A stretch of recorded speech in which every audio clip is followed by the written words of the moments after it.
ఈరోజు నిర్మల్ జిల్లా సారంగపూర్ మండలం గోపాల్పేట్ గ్రామంలో తెలంగాణ ముదిరాజ్ మహాసభ ఆధ్వర్యంలో రాష్ట్ర అధ్యక్షులు డాక్టర్ శాసన మండలి డిప్యూటీ చైర్మన్ డాక్టర్ బండా ప్రకాష్ ముదిరాజ్ గారి ఆదేశాల మేరకు మరి ఈ యొక్క తెలంగాణ ముదిరాజ్ మహాసభ రాష్ట్ర ముదిరాజ్ మహాసభ ఆవిర్భావ దినోత్సవాన్ని పురస్కరించుకొని ఈ నెల 21వ తారీఖు ప్రతి గ్రామంలో ప్రతి ముదిరాజ్ సంఘ భవనం ఆధ్వర్యంలో జెండా పండుగ కార్యక్రమాన్ని పెద్ద ఎత్తున నిర్వహించాలని చెప్పేసి రాష్ట్ర నాయకుల పిలుపు మేరకు మరి గోపాల్పేట గ్రామంలో ఈ యొక్క పోస్టర్ని ఆవిష్కరణ చేయడం జరిగింది.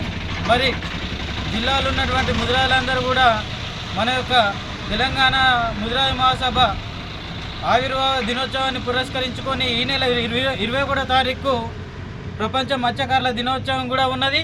మరి ఆ విషయాన్ని మనం అందరం దృష్టిలోకి తీసుకొని మరి 21వ తారీఖున ప్రతి గ్రామంలో ప్రతి ముదిరాజు కుల సంఘ భవన ఆధ్వర్యంలో మీరందరూ కూడా జెండా పండుగ కార్యక్రమాన్ని పెద్ద ఎత్తున నిర్వహించాలని చెప్పేసి ఈ రకంగా ఈ వేదిక నుంచి మేము జిల్లా వ్యాప్తంగా పిలుపునిస్తూ ఉన్నాం.